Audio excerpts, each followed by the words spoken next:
Okay, hi everybody. Hi. Good afternoon. Thank you for coming. So we're going to go through our London program. We have your faculty here that will go with you this semester. Do you want to just say hello? Hi, I'm Sheryl Samoff. I'll be teaching sociology. I'm Suzanne. I'll be teaching communication or speech. Okay. And then we have Paula from Hi, everybody. AIFS. Nice to meet you. And of course I'm from Citrus College and I've been emailing you. Hopefully you've been emailing me. And then we have your faculty from the last fall who just came back not so long ago. Yeah, December. Still fresh in your mind, right? Yep. So Go because of weather. what that was your first time to It was London. my first time ever in London, and first time ever, honestly, traveling alone without anyone.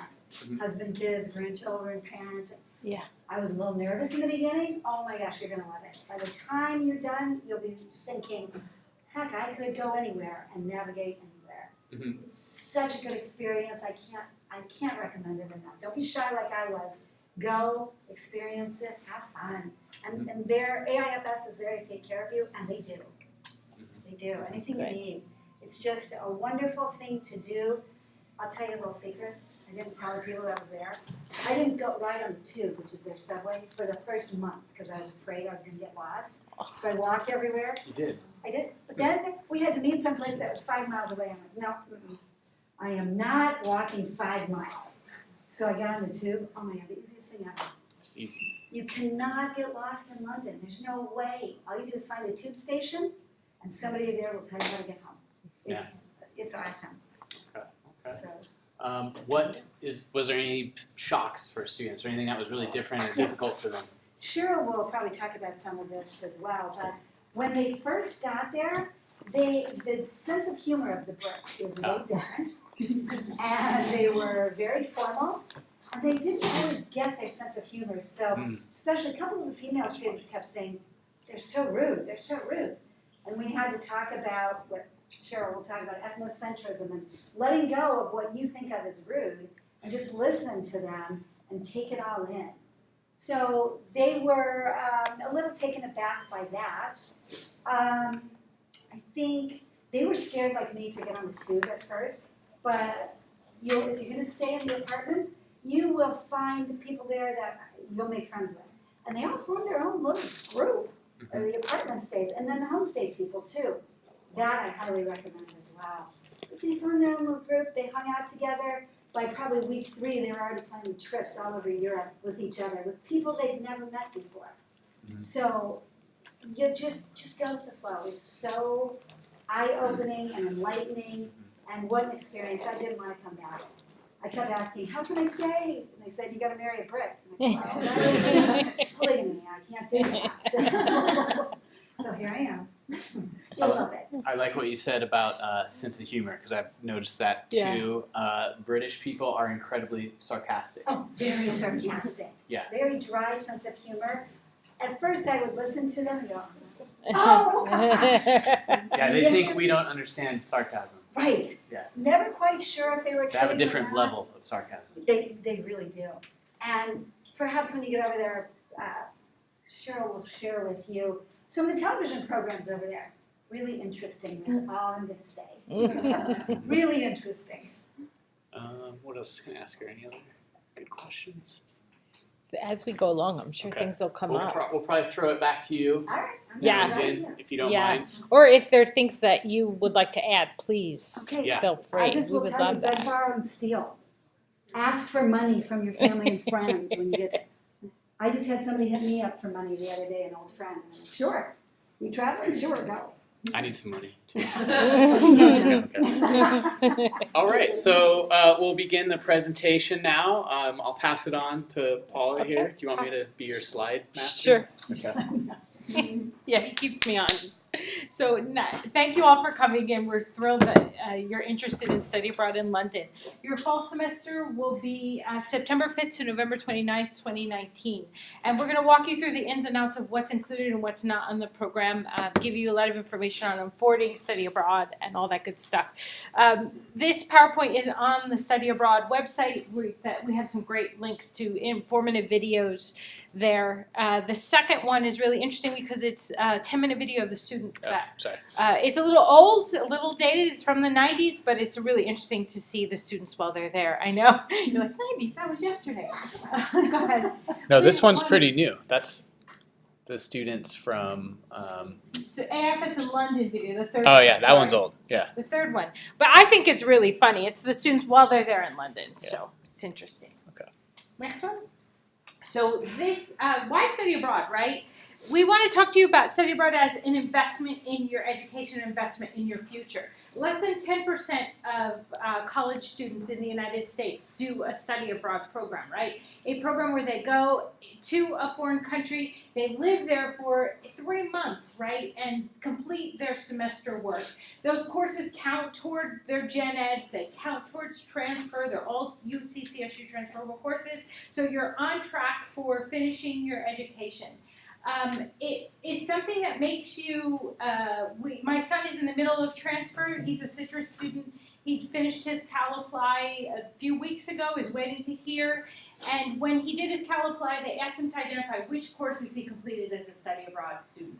So they're weighted more, they help you with transfer, make you more competitive. And then when you're in, you're done with your bachelor's, you're done with your master's maybe, or maybe your PhD, and you enter the job market, they make you more competitive. You'll have something on your transcript and your resume that at least 90% of your peers won't. And they will show employers that you have a certain skill set that the other 90% won't. Such things such as creativity. That's on the top 5 of LinkedIn. LinkedIn did a survey of employers and they asked them, what skills are you looking at? And then the top 5 is creativity. Study abroad means that you're more creative. Flexibility is also, and adaptability are also on the top 5. This other one called intercultural competence is also in the top 5. It's something that employers are looking for.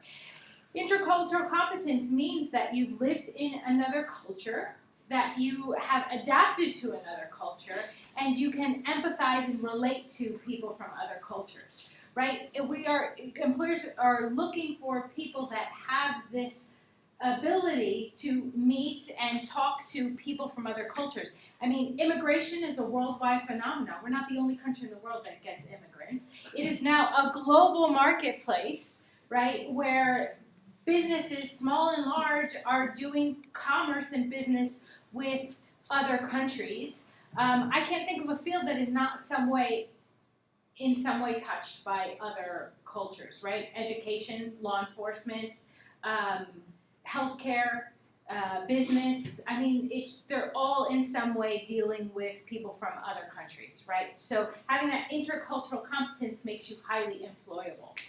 Go ahead, John. These are some statistics. The UC Merced took the best statistics from a lot of different international education companies, ours included. We surveyed our alumni.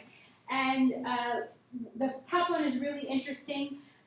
100% of students that go abroad come back and improve their GPA, right? Why? Well, you're outside of your comfort zone, you're outside of your daily life, and you have time to reflect on and really gain perspective on who you are and what you want to do with your life. You gain maturity, you gain worldliness, right? You start to figure out what the world is like and how they function. So coming back makes you more focused and more goal-oriented. And then the second one is really interesting because you're twice as likely to get a job, right? The statistics say 97% of students who study abroad find employment within 12 months of graduation versus only 47% of students, of regular college students who don't study abroad. That study abroad can help you get hired. So we find those really interesting. Next, why London? Galen Yes. can tell us why London, right? What It's is it about London that makes it so cool? It's a friendly city, it's a safe city to be in, even though you hear about terrorists or whatever. It doesn't happen very often. It's just a very friendly, intercultural city. People are more than willing to help, and it doesn't sleep. I even was walking around at midnight by myself, which I would never, ever do here. parks, they have beautiful parks everywhere. I think they have more parks per capita Yeah, I think that's right. than any other Yeah. city in the It's world. pretty green, Yes. It's, yeah, yes. especially is. compared to LA too. Yes. And the houses are 300 years old and more. Yeah. It's fascinating. Yeah. The Romans were there. I didn't even know that until someone mentioned it to me, Yeah. and I'm like, oh man, I suck at world history. We didn't get taught that. It's just so fascinating to see all of those Yeah. places. I love the fact that it's multicultural. About 30% of children are first generation, born in London, are first generation Londoners. Yeah. So their parents are from other countries, and they're from countries all over the world, right? With the Commonwealth and it being in Europe, you have people from all over the world, from Everywhere. Asia and Middle India, East, Caribbean, Latin America, as well as Europe. So it's an interesting mix of multicultural, different than the multicultural we get here in Southern California, for sure. And with it, they bring their culture, their food, their products. So it really does make London a really diverse and dynamic place. Culture is free, right? Oh my gosh, all Museums are free. Museums are free. Yes. It's amazing over there. Any Right. museum you want to go to. Totally And we're free. located just down the street from one of the most important museums in the world, the British Museum, which has an amazing collections of art from all different places and time periods. The thing Go The ahead. thing I really like about this program is that this is the only program where you're at the University of London. All the other programs we rent a room in a language school or something. Oh, really? Here you're at the University of London where everyone's taking their classes. Of course, you're with our students and our faculty. It's a faculty-led program. But being at the university, you can join the student union, and they have concerts, and there's a pub and a cafe, and you can join the clubs. And I feel like our students can integrate with this city and its students more so than our other programs. And people come away with friendships, relationships, right? Relationships that they're going to maintain. Many of the students have friends over there now, and they keep in contact with them, and some of them are making plans to go back. So we share a language, and they're well aware of American culture, more so than you are aware of their culture. Yes. That's the way it works. Everyone knows our culture because it's in your face constantly. Very So Being from Southern California makes you instantly popular. it's pretty. Oh, Just tell everybody From you. California, and then you're like, Just tell them all you surf and skateboard. Yeah. Don't even say you're from America. Just say California. Yeah, exactly. Oh, do you know this movie star? Do you know it? Yeah, I see you all the time. Anything else? Okay. No, I think that's good. Also, another big high on study abroad students' list is the ability to travel, right? So it's so well situated for travel outside of the United Kingdom on your free time. So they have done like budget airlines before Southwest, right? Ryanair and EasyJet, they were all started budget airlines, so you can get really inexpensive flights to other European capitals and be able to do them in the 3-day weekends that you'll have. $29 to Paris, you guys. Yeah. Round trip? Yes. Yes. Ryanair? I think it was Ryanair. Yeah. What was the other one? EasyJet? EasyJet. No, I think it was Ryanair. Ryanair, yeah. Students like choose where they're going based on what the deals are for the weekend they want to go. Yes. So right. Yep. So yeah. All right. But then These are the colleges in our group. Who is not a Citrus student here? Oh, good. Everyone's Citrus, so we can skip through Makes it that, easy. Right. that one thing. But you'll be in class and take class from some of the faculty that are not from. Yeah, and there'll be a lot of students probably from Mount Sac. We get a lot of Mount Sac students. Yeah. And you'll meet NorCal students too. Yeah, Northern California. they'll be there too. Mhm. Yeah. So you can, So I work for AIFS Study Abroad. I've worked for AIFS Study Abroad since 1990, actually. So I have 29 years now working for this company. I was also an AIFS student when I was in college. My college in New York was affiliated with AIFS, and I went to Spain to study with them. I actually ended up going back to Spain in 1990 and got a job working in their University of Granada office and did student services for 25 years there. I've been back in the States for about 4 years, almost 5 years now, and I've been working with Citrus and as a university relations coordinator. And And your son is and then my other study abroad story is that I'm also a study abroad mother. So my older son, who's a Citrus student, did the program to Costa Rica 2 years ago. Or was it a year ago? A year ago. Yeah.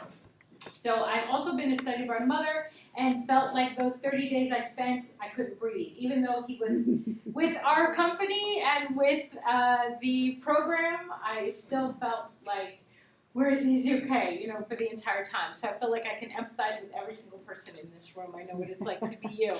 AIFS has sent 1.5 million students abroad, 1.6 million actually we're at now. So we have over 54 years of experience. We have local program coordinators. Our main office is actually in London, upstairs from where you all will be. So we have people there that are there to set up the program, to run the program and make sure that everything goes as smoothly as possible. We also have a series of protocols and procedures in place for all kinds of things. Any incident that might happen while you're there. Could be anything as individual as, I have a fever, I think I need to see a doctor. We have doctors who see our students that understand study abroad students are a special series of stresses and illnesses, and to, it could be a natural disaster or an international incident we've all seen. We have protocols and procedures that are there to make sure that our students have a healthy and safe study abroad program. There they are, Kensington Palace. Waiting for Kate and George and Charlotte. Did you see them? I hear they.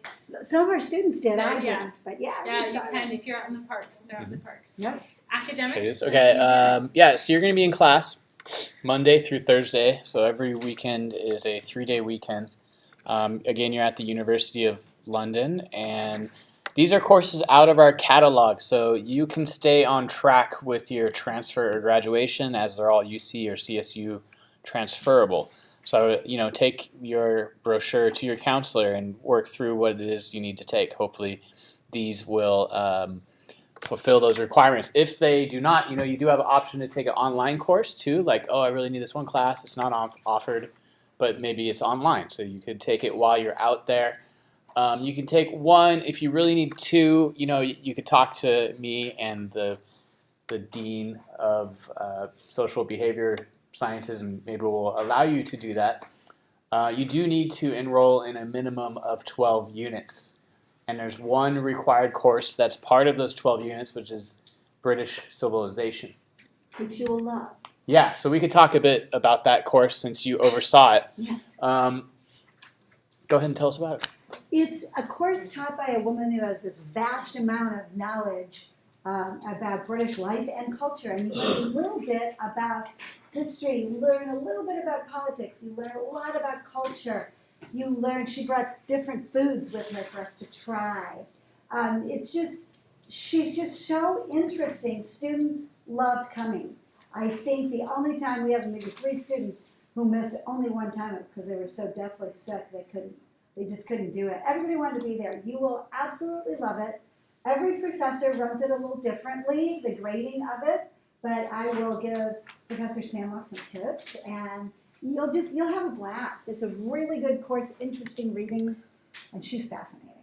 How was the workload compared to other courses? In British Civilization? Mm-hmm. Well, if you read every single handout, which I didn't require, only some certain ones, but it doesn't matter, it's less.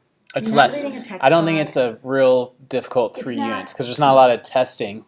So you really have to worry about those 9 units mainly. She does in class like tests, like she'll say get in groups and here you go. They're not graded, but she's teaching you how to learn it, and she makes it fun. Great. And then there's field trips that are linked to the class, Yes. right? On Thursday afternoons, you're out in the field. Yes, about every other Thursday, maybe sometimes every Thursday, you're going on these field trips and go. First of all, you have to because it's part of the course and they take attendance.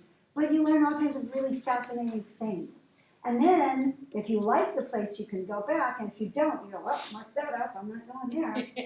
But you'll learn so much, and there's tour guides for a lot of these places, and the tour guides are hysterical. All of them are so funny, great sense of humor. You'll have a blast. So Houses of Parliament. Yes, Houses of Parliament, British Museum, British Library. the National Portrait Gallery. Right. The Uh, Victoria and Albert, maybe? they did not do They that, but didn't I do would that? suggest that, because Yeah, that's a good that was museum too. Oh, the Globe? The Globe, yes, that's a really good one That's the too, picture Globe there. That's Theater, a yes. recreation of a Shakespearean theater Yes. in the original spot. I Uxton, believe. from what I understand, Yeah. Uxton to the Imperial War Museum, that's a Oh, day yes. trip, right? You did that? Yes, that's a fantastic, Yeah. really fascinating, and you Yeah. need more than a couple hours. Yeah. We only had a couple hours, you need a whole day for that. Cool. Cheryl, we'll pop in your PowerPoint. Hi, so glad to see all of you here. So I'll be teaching the sociology courses. I'll be teaching Introduction to Sociology, Marriage and Family, and Sociology of Gender. Some of these pictures, I've never been to London, so if you haven't, we're going to be experiencing it with fresh eyes. And I'm bringing my colleague / friend who has had a wonderful time, and she took many of these pictures. Yeah. Go to the next. Next one. Yeah. All right, there you go. So we'll find answers to the questions above that we'll be comparing life in Britain compared to London, Yeah. to life in the US. So introduction to sociology, very important because in my classes I start with saying we need to look at our thinking and doing with fresh eyes and question everything. And we mentioned culture shock in the very beginning because our norms, our values, if all we ever know is American norms and values, we don't question them. Things like eye contact or how sarcasm, yeah. Nonverbal communication. But if we go to another country, we could see things that we usually take for granted. So it's, what else about It's an eye opener. Yeah. So yeah, you'll be able to, we want you to experience culture shock. Because that means you're not aware of what the norms are, and you're gonna pick up and learn. And they will give you clues at AIFS, what hand gestures not to use, because they don't all mean the same thing. Oh, Yeah, they don't all quite mean the can't same do that. thing. Yeah. That's the one. Yeah, it's not good. I didn't know that. That's the middle finger. Which one? That's the middle finger in Okay. England. So Yeah, you can do this. That's fine. But Right, if you, and this is big, this is. yeah. That's hilarious. Roger Stone, he's in trouble. Go ahead, Sheryl. In terms, I mean, they speak English, we speak English, but I'm sure a lot of you are familiar with terms that mean something different. Have any of you watched that show, The Office, the British version? Oh, I've never seen that. Oh, it's really good. That's a good one to Yeah. watch. Yeah. And I've never seen it, but Galen says to watch The Crown. Yes, before you go, watch, if you have Netflix, watch The Crown. What's the They crown? will love you.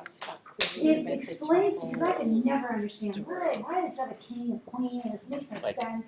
World War- Watch The Going Crown, through World War II. it'll sink in, you'll make sense, and when you get over there, then you understand their love affair with the royals. Every decade of her life, but they've only done 2 seasons.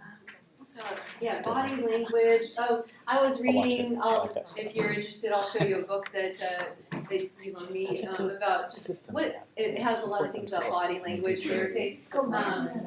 for instance, if somebody isn't very polite with cell phone usage, you're having a conversation, they start talking on the phone. They might start with slight. What do I want to say, non-verbal cues, Oh, yeah. like rolling of the eyes or tapping on the finger, tapping like this. But then when you get off the phone, then the sanctions get a little more severe where they may ignore you for about the same amount of time that you were rude with your cell phone. So it's good to know that. We talk about that. We talk about our norms and our values and question them. Behavior on the tube, on public transportation, you'll notice that right away when you get there. I think we are louder than British people. That's Yes. what I've heard. Yes, We're super loud. but because the drinking age is 18, you get a lot at night, you Yeah. get a lot of drunk young people on there, and it's amazing, the things they say and do, and everybody's it's crazy.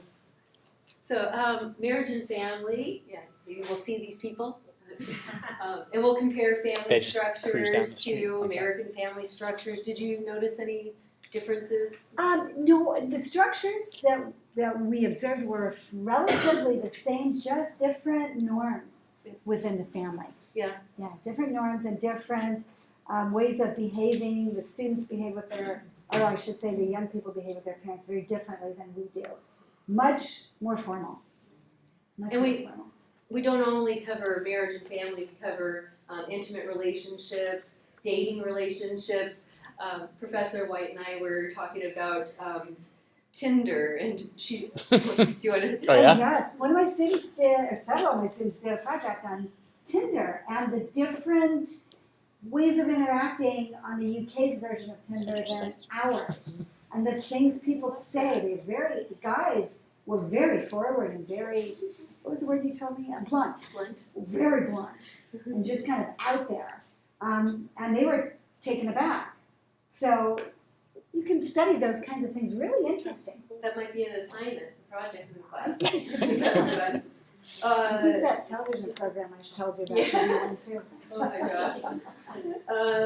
Male bonding talk versus female bonding talk. Kind of, I thought it was kind of interesting. They were talking about females do this counter compliment rule where you might say, Shorts. "Wow, your hair looks great," and then somebody might say, "Oh no, I just pulled it back." Well, I probably did that to you this morning. Yeah, I just pulled it back because it's a rainy day, frizzy. But I wish I had hair like you. And they go, and it's kind of like a one-downmanship.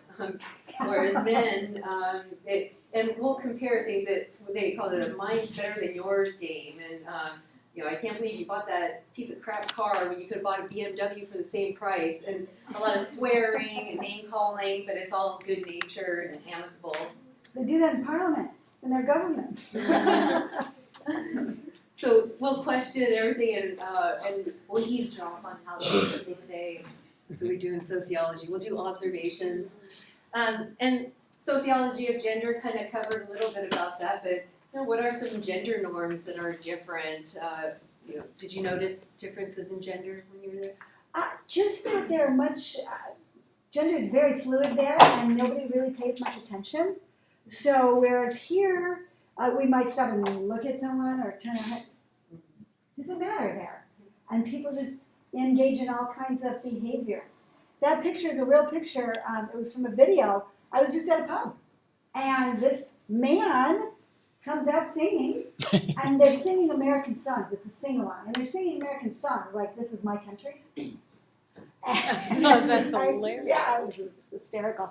And then the next time he gets up, there he is dressed as a woman, and he's very flamboyant. And my first reaction was, nobody said a word. Nobody else did that. I was the only one going. Nobody said a word. It was so much fun. Yeah, they're just so open. We think of the Brits as being very stuffy. Oh no, they're not. Next slide. Oh, and just, I want to, we're encouraged to take our classroom, not sit in the classroom all the time. So eat in different places. I'm getting ideas from Professor White, but Parliament, Karl Marx's grave site. Did I have that on there? You did. It was the on the first other slide. slide. This one? I know. Hyde Park. There's. Yeah. Speaker's Corner. What's Speaker's Corner? Speaker's Corner in Hyde Park was very famous in the 60s and 70s. It's where very radical people, actually Karl Marx time too, radical people would go and they'd stand up and they'd preach. It's still there. And it's just hysterical to watch. You have people from everywhere talking about everything. And observe the police there. They're on horseback, unarmed, they're totally different than what you see here. It was the crowd control is awesome. The police are still unarmed? Yeah, well, they have their billy clubs, but that's it. That's it. Yeah, it's just amazing. And people don't get out of hand. I did see them shoo a few people. Basically, they're on horses, so they're shooing a few people who are rowdy out of Hyde Park. But that was it. It was great. Yeah. Which slide am I on? And then, Next. that's the last one. This I just learned from Professor White. This is the saying you'll learn and you'll say over and over again when you get there, and she'll tell you what it means when you get there. Okay. Not forget. So we won't say. Okay. Yeah. Because they have to come to London to find out. That's right. And the All right. guy Thank you very finally- much. Okay, and we have Suzanne here. Woo! Hey, okay, so I'm Suzanne Ewell, and I am not from Citrus, although I live in Claremont, and my son goes to Citrus. But, so I'm from one of the other colleges in the consortium, and so these are the 4 classes that I'll be teaching in London. And I will tell you that it's going to be so phenomenal. I've been to London a couple times. I actually did my dissertation research for a PhD at Oxford. Nice. So that's going to be pretty awesome to go back and to see that. But public speaking, so look at it. Yeah, so public speaking is the dreaded class, but a GE requirement. You got to take it. Why not take it in London? I mean, you have a ton of things you can speak about while you're there. There'll be lots of experiences that I'll have you incorporate. So that should be a fun class. The picture up in the corner is the speaker's corner that they were talking about.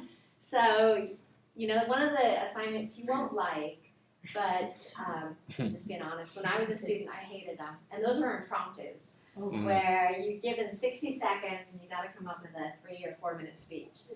And we ease into them. We start really gentle and we slowly ease up into them. But what if we did impromptus at speaker's corner? Nice. I think that would be kind of fun. So anyways, there's lots of different things we'll do. So this is public address. Argumentation and debate. Obviously, parliamentarian debate is one type of debate. Learning how to argue more effectively, learning how to improve your persuasive skills. That might improve your dating life, get you out of parking tickets, have all sorts of benefits for you, plus meet a general education requirement. So that's pretty awesome. Interpersonal, love this class. It's about relationships. One of my favorite things about communication studies, or what Citrus calls speech, is it doesn't matter what you're doing in life now or in the future.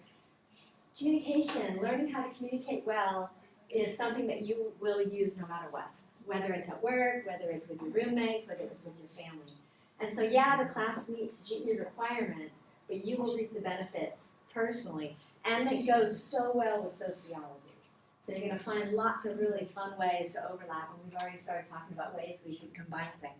You're going to talk about how to make friends in London? How to make friends in London, why not? I mean, you are going to be, if you're going by yourself, don't freak out about, oh my gosh, I'm going by your friends. I mean, going by myself, because you're going to make friends with the other 40 to 60 people who are on this consortium who go together, even ones from other colleges. You guys will bond.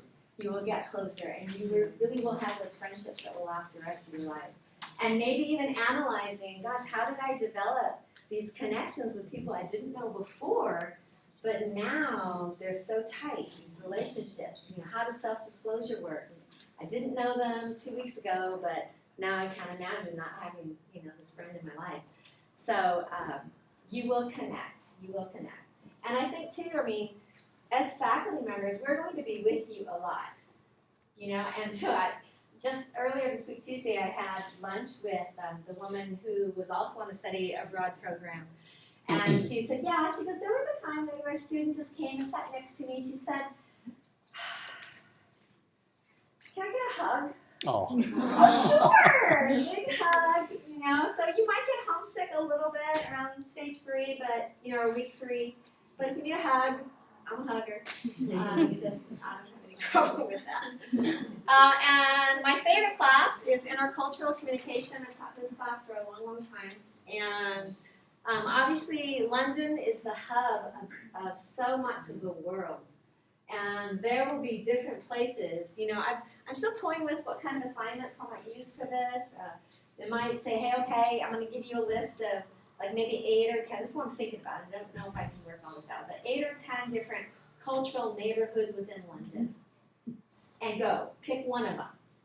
And then do a paper based on what you see. And you get to people watch. Sit down in a corner cafe and watch. What do you see? Interact with people. What do you see that's different? And so the goal really is, and I hope you're hearing this with all of us, is that our goal is to take subjects we would teach at our normal home campuses and apply them to London. And so it'll really be immersive. You'll be able to use everything that you're living and breathing not just some dry, generic textbook that doesn't have actual application. So anyways, and that's it for me. Okay, thank you very much. Do you have any questions for your faculty about their courses? Yes.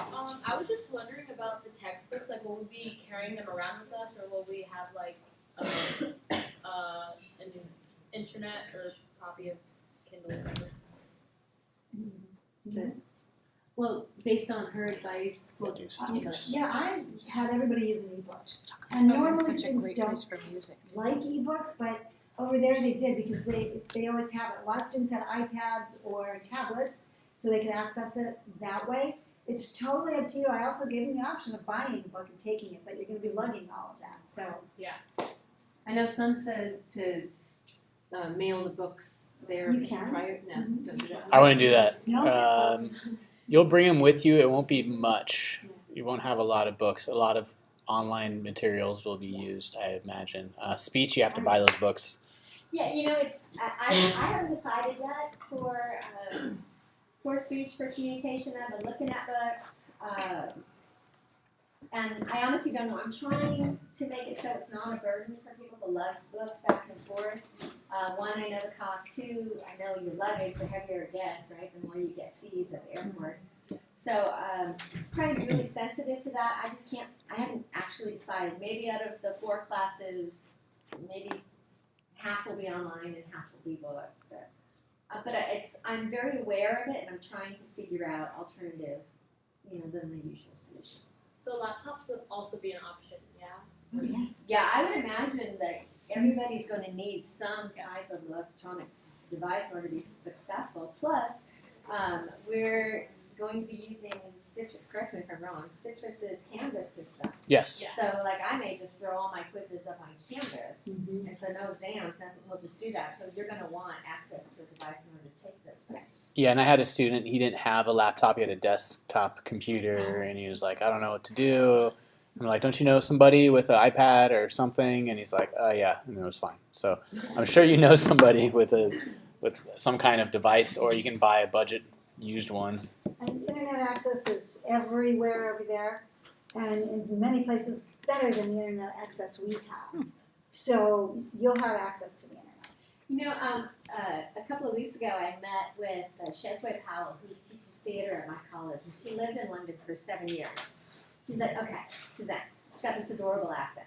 She goes, I know you're worried. Your son's going. Your son's friend is going. You don't need to worry about the boys. And I'm like, why?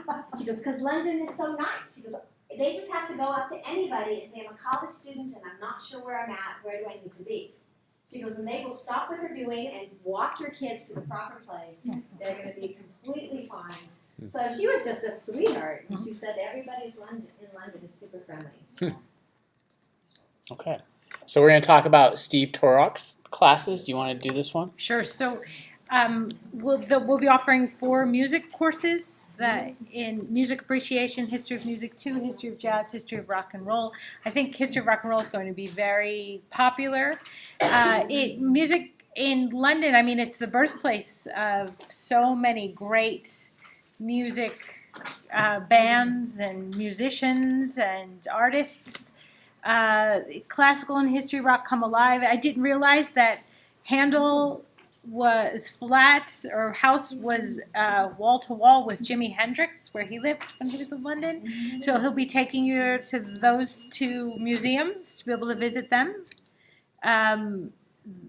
Handel composed The Messiah, performed for the first time in Covent Gardens, and you're within walking distance, I believe, to Covent Gardens from our center. So you can go and see practice performances are often free or really inexpensive.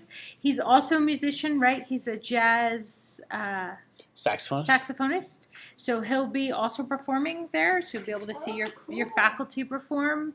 Yeah, that's it. That's it. Yeah. Okay. So it should be really interesting place to see. You can go to Abbey Road, right?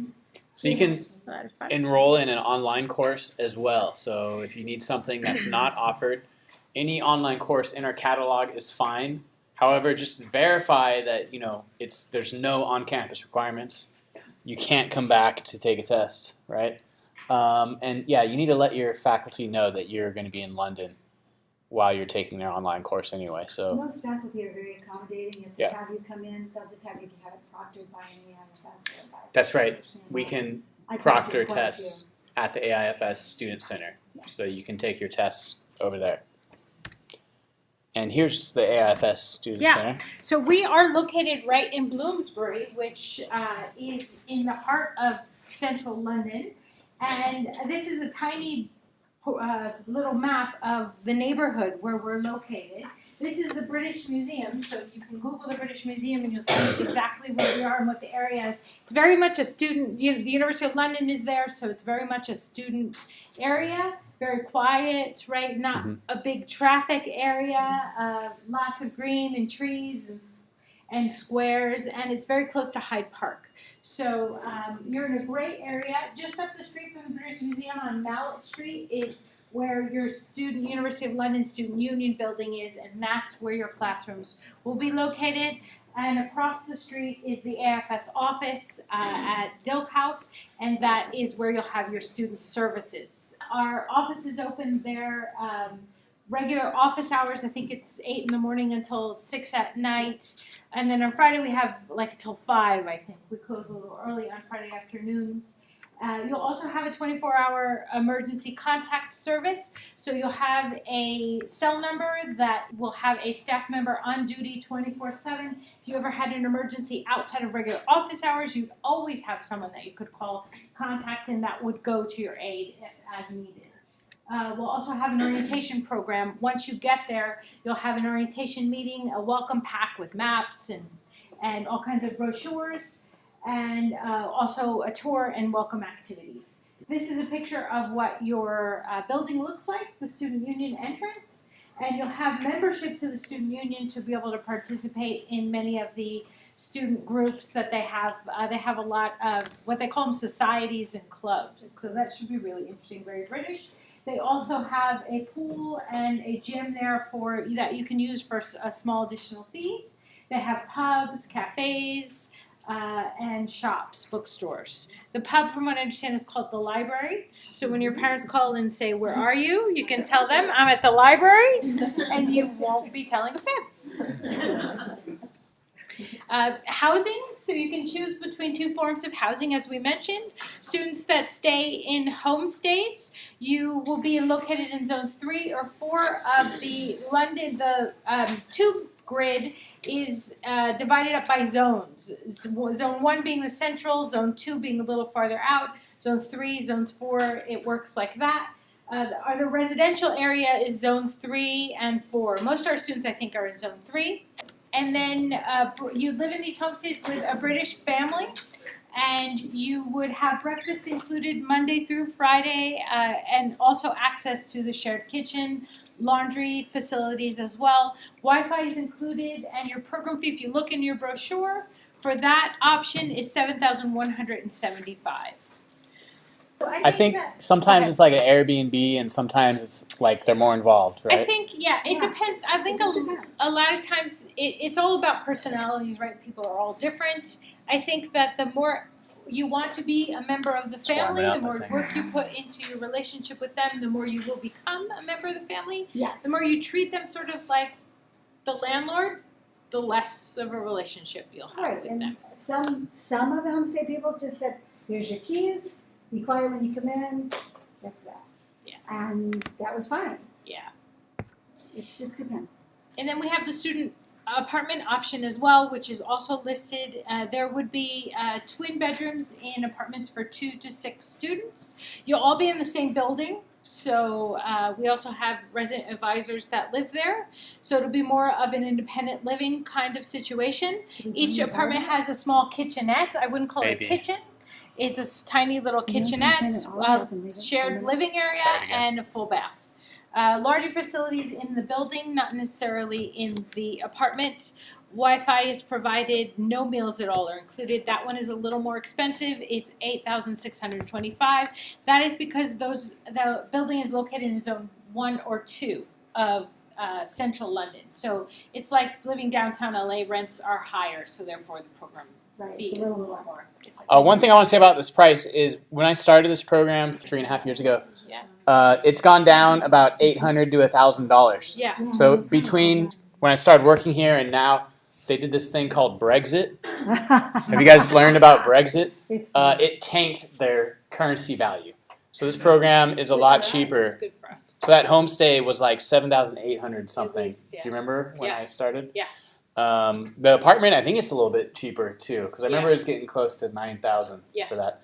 So, you know, and then shopping and doing all that, the pound versus the dollar, I think it's It's gone down a lot. it's like $1.20 or $1.30. Yeah. It was $1.30, but I It think used it's to be- less. I mean, Yes. it was, for every, it's $1.30 to our Yeah, yeah, dollar. yeah. Now I think it's even less than that. So yeah, Is it $1.16 now? that's crazy. Incredible. Wow, I'm going back now. When I was a student, it was nearly $2 Yeah. for a Yes. pound. Yes. So It's an incredible big difference. You also get a transportation pass in the program fees, so you will have unlimited use to the tube and buses, double deckers for the duration of the program, unlimited use. So that is a great added value to this program. You won't have any out-of-pocket transportation costs when you're within the zone where you live to zone 1. So for example, if you are in a homestay and you live in zone 4, you'll get a pass that allows you to move from zone 4 through to zone 1. The only time you would probably pay a little extra is if you were going to airport to travel outside of the country. So you'd pay a small supplement to get to the airport. So it's a really good value. Students who live in the apartments get their pass for zones 1 and 2. So just a recap of everything that the program includes. Your program fee depends on which housing you choose. You get your transportation pass, you get your student services center and your staff with the 24-hour, 7-day-a-week emergency contact. You get your University of London Student Union membership and an international student ID card. You'll get your orientation program and activities, your guided tour of London. Activities in London including visits to museums, monuments, walking tours, all mostly in relation to the British Life and Culture course or the British Civilization course. Your medical insurance is included, and our medical insurance includes any medical care that you need up to $100,000 worth of care per incident. So it's quite comprehensive. You would have a one-time $50 deductible per incident, so it's not outrageous. Your medications would also be included, so any prescriptions that you got, you could submit those fees. That's it. What's not included, and this is important, students in the last meeting didn't seem to understand, but the airfare is not included. We do offer a optional group flight if you'd like to add that on to the program fee. Also, you can look for your own airfare round trip on your own. Students are going online or they're using points or miles, so it is entirely up to you. Community college tuition is not included, so your $47 per unit times the 12 units that you take would not be included. But if you do get what we used to call the BOG fee waiver or the promise grant, those are applicable, so that fee would be waived as if you were here on campus. Textbooks would not be included, but they are going to look into the most affordable options possible. Any personal expenses, such as passport fees. How many of you have passports already?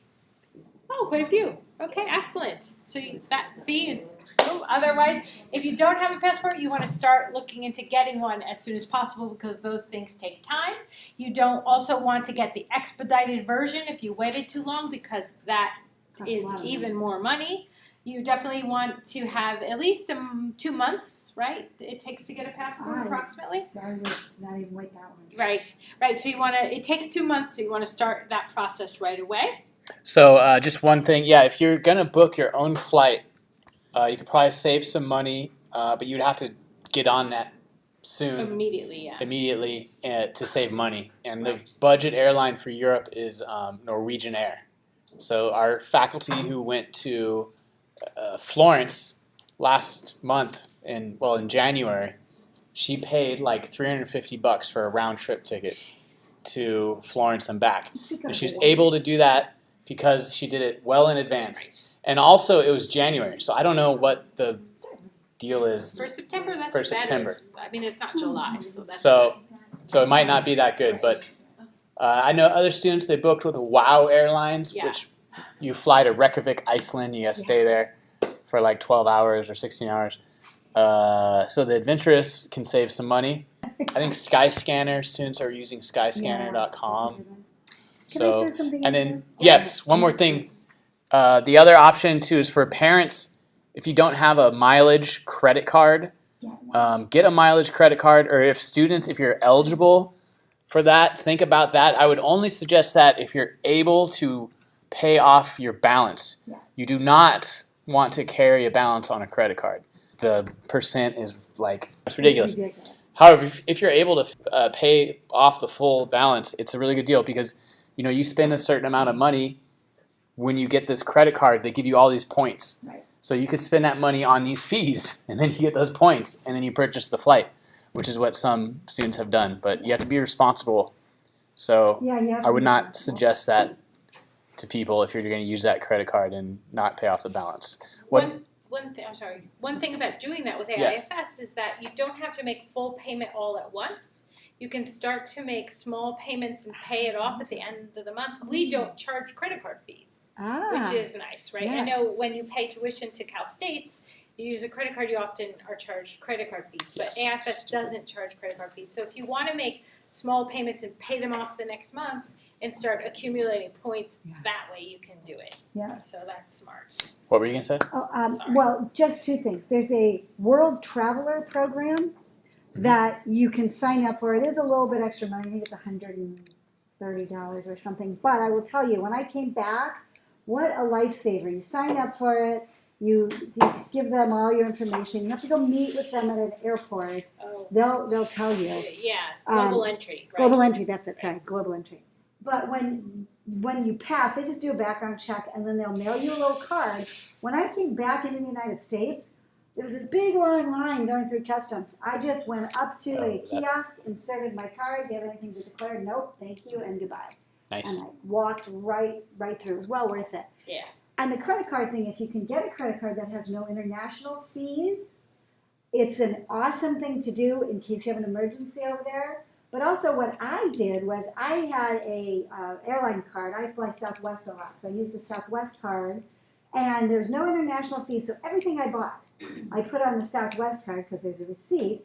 And then every day I would go home and I also bank at Chase. So I just transferred all the money from the checking account to pay off the credit card. You get the points, no fees, and if you have an emergency, you're covered. So that's really a good idea. That's what I do now for. Yeah, I Points. still do that. But there's also the group flight option, which is convenient if you've never been abroad, you want to be with other students.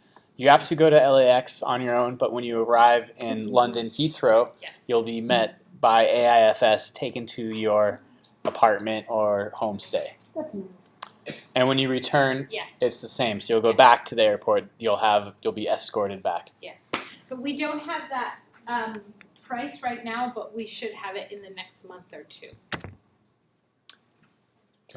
We have 2 additional options for students to travel a little bit more with us. So we do this 12-event cultural program for $595. That's an add-on to the program. It's 5 one-day excursions to the must-sees in Britain, like Oxford and Stratford-on-Avon. We go to Stonehenge and Salisbury. We take you to the beach at Brighton. We also do 12 events in the city of London during the week. So we'll do high tea, we'll do a rugby or soccer game, we'll do a Harry Potter walking tour, a few different fun, we'll do theater too, West End Theater.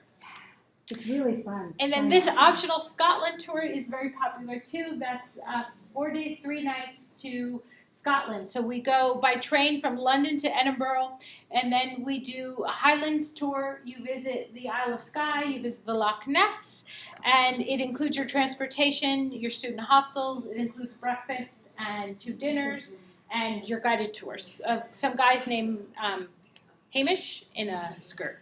So it's kind of fun. I want to know what castle that is. I don't know, but I know it's I know we Scotland. don't know.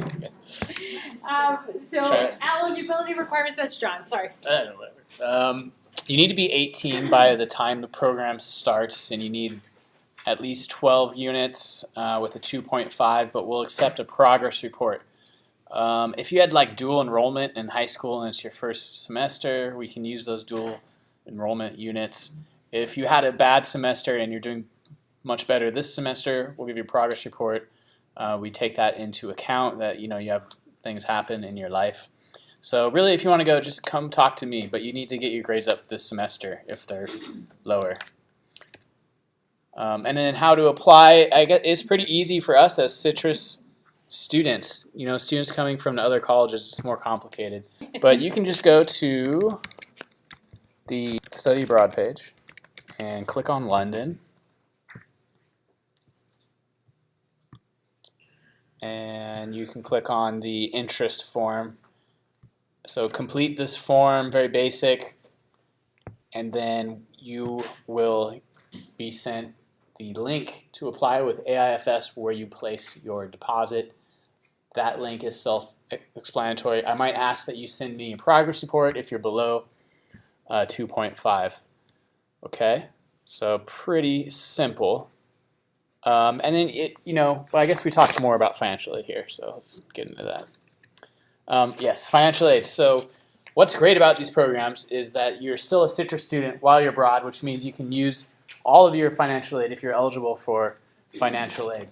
So you have wrong one.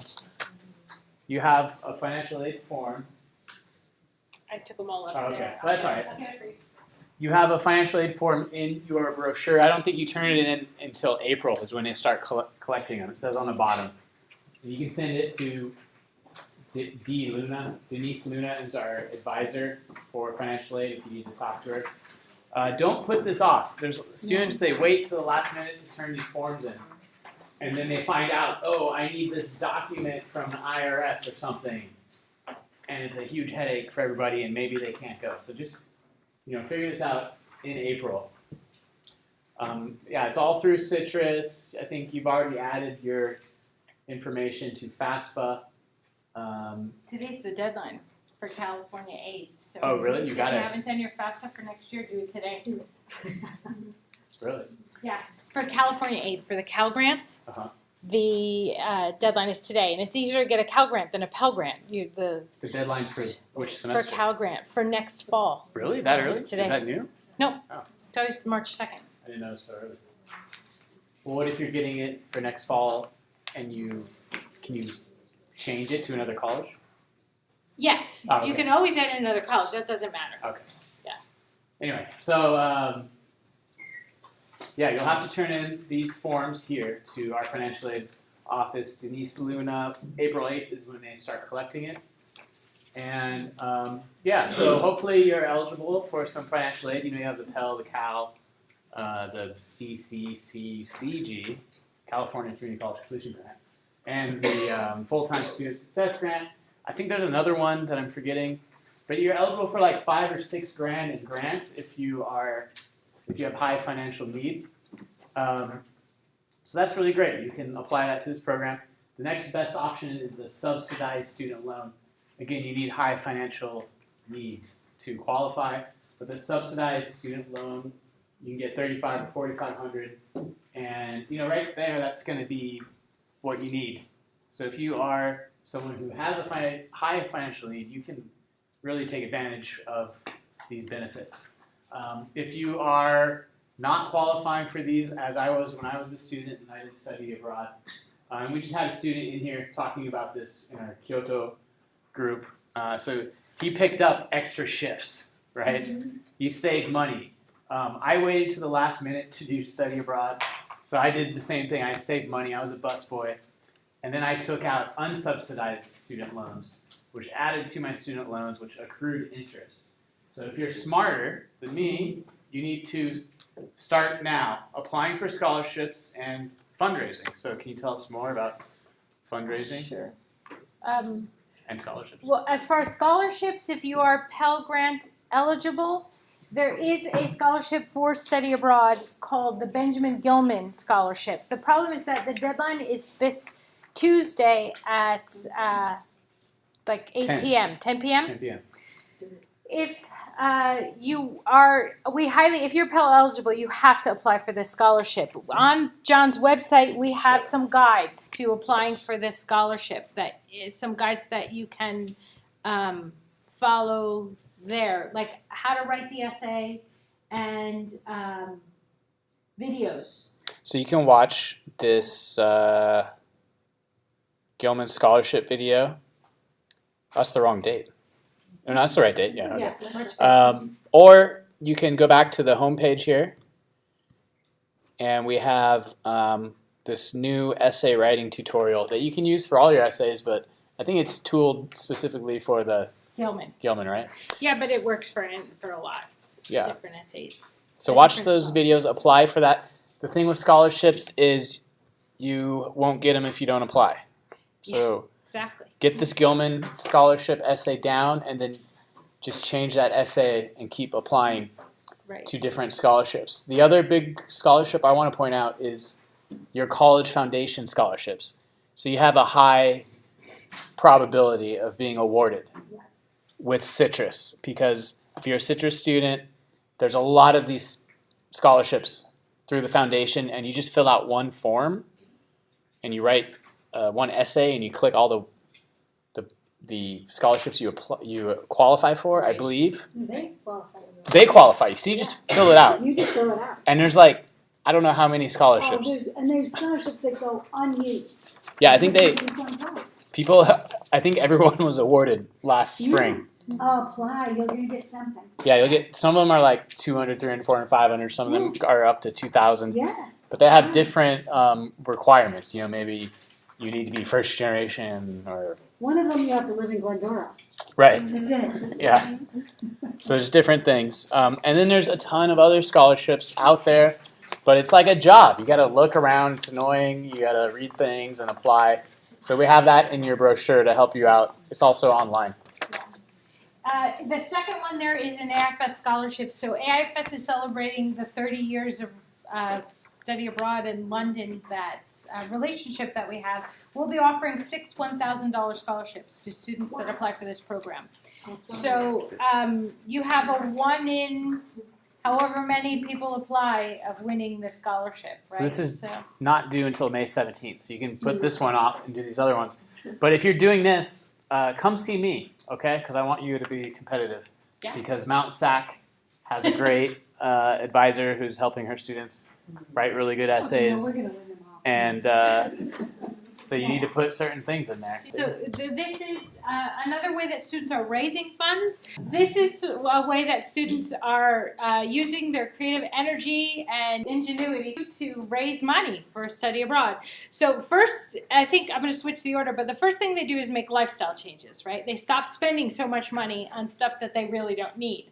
So they stop buying coffee out. And they make their own coffee. They get rid of their Amazon Prime subscription and stop buying stuff online. Then maybe, just temporarily end your Netflix subscription. I mean, there's a lot of different things that you could do to help save money. There are extra side jobs that you can do. The student that we had talk to us about the Kyoto he got graveyard hours, right, because they pay more. He said it was absolutely worth it. Yeah. There are a lot of creative things that they're doing too, like garage sales. This is a Chafee student that went to Barcelona about 2 years ago, and she went around to all of her family and her neighbors and asked them to clean out their closets, do a little maricondo, and ask for donations of what they no longer spark joy to them to do. Watch that lady, it's hilarious. So she took all the stuff that they didn't want anymore and organized a 2-day garage sale and raised $1,500 in 2 days. So that's her in her little pickup truck. She's a hustler. Yeah, Christina. So we have a lot of students doing that. Bake sales. We had students who would make a menu of baked goods, take it around and take orders from people in admin offices on campus. She went around to her community, her friends, neighbors. Professors love that. Professors love that. But it's also important that you tell them why you're selling this stuff, right? Tell them Yeah. your story. Your story is important, right? Everybody wants to support your academic goals, which is what this is. I think a lot of students don't want to do GoFundMe because they don't like asking Yes. for money, but a lot of students will just, maybe they have hobbies like photography or painting or making something, and then they're like, hey, look, I'll sell you this photo, and this will contribute to my study abroad London program. So yeah, Etsy or just selling things to coworkers, friends, family members, community members.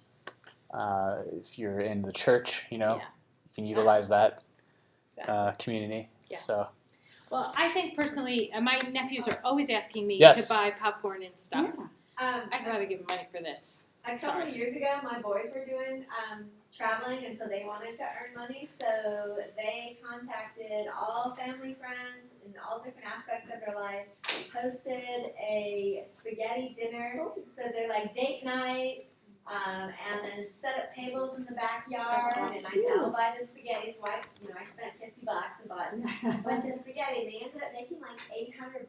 Wow. Partly because people didn't just pay, because they said, like $10 spaghetti dinner. People were just dropping 50s, 20s, and so it was a blast. They're sitting there walking around with little aprons and serving everybody. It was tons of fun. That's Nice. great. It was an easy way to earn money. We had a mother too was talking about those sip and paint parties that she did too. So she found an artist to run it, and they charged yeah, a little there was that. extra.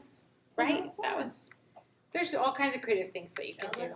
I think this is going to be more accessible to you right now than it will be ever again in your life, because you're a college student. This is an educational program. There's resources. Hopefully, there's support, and hopefully, you have the time to get away for a semester. Once you graduate, it's so hard to go anywhere for an extended amount of time because things get busy, and you won't have this perspective that you would have had about the world, about yourself, without doing this. And I feel strongly that this country would be so much better off if people had these kind of experiences. Okay, I believe. Oh yes, we have questions. The letter writing, what was that one? You didn't cover that part. The which one? Letter writing. Oh, So we have heard of students, and this is the sort of the least popular one, but they're asking for support from local organizations, especially if you have a family member or someone that you know in the organizations. You could write and ask for that. We also have parents that work for large companies that will ask for company matching. That if your student wins a scholarship or raises a certain amount, that the company will match it. Starbucks, things like that, they'll do that. I know the Elks Club has scholarships every year, and all you need to do is write and convince them why you need it. So you contact a local Elks Club branch, and they'll tell you what to do. yeah. Or if your parents are in Yes, some kind of union, like firemen, cops, we're all in the same union actually. This CSEA. Yeah. So I know there's a lot of support Yeah. and scholarships there. So maybe your parents have a scholarship attached to their work. Okay, so one more thing. This is the end. Sorry, it's been long. We want you to discuss all DSPS accommodations you require, so we can give you the extra testing time. We'll accommodate you within reason what we can do out there, of course. Disclose any physical or mental health issue or limitations, dietary requirements, medications. Some students don't tell us they have vision problems, and we have to accommodate them. So please just tell us. And medications, you need to make sure you have your medications. If you want to let us know if there's something you're taking, so we can be sure you're accommodated for. And yeah. We have a question over there. A question on the brochure, it said something about the medical insurance was covered, but then there was a supplemental, what is the difference? It increases the amount of coverage that you have from $100,000 per incident to $250,000 per incident. So it's just additional coverage. Generally, we don't recommend it, but it's there if you'd like it. Okay, I believe that's it. Thank you so much for coming. Yeah.